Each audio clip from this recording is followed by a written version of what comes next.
Welcome back, everybody. We're joined now via phone with Mike Duckworth with the Vanderburgh County Highway Department. Good morning. Good morning. When was the last time you saw this much rain?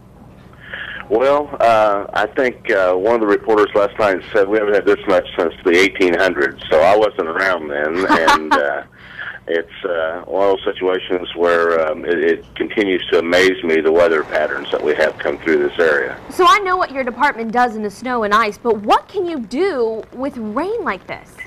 Well, initially, you know, if we get a little bit of water coming across the roadways, we can do what they call cut bleeders, which enables the water to leave the roadway. But this much water, there's just not much you can do to stop it. I mean, when the creeks fill up and the ground is saturated and the fields are dumping just, you know, tons of water into those viaducts and all the low-lying areas, the only thing we can do is block off roads and try to keep people away from those areas where they'll get stuck. Do you know of any accidents?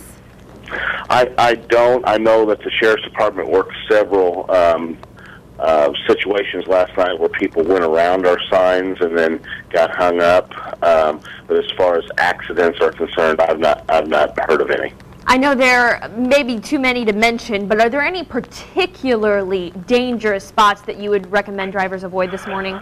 Well, I would just tell you, of course, out in the county, we have a lot of low-lying areas. We have areas near the river, you know, like Old Henderson Road and Waterworks Road, South Weinbach on the south, and those are just completely covered.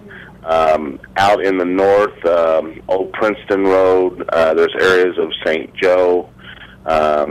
It's just literally a mess, and until we can get a break and these areas get a chance to recede, it's going to be a hit and miss. You may be going along for a while, and it looks okay, then all of a sudden, you know, you could be in trouble. So we ask motorists to just take their time and approach this with caution. Yeah, there can be some deceiving spots out there. Did you have a role, if any, in determining if the EVSC had school off today in this state of emergency for the county?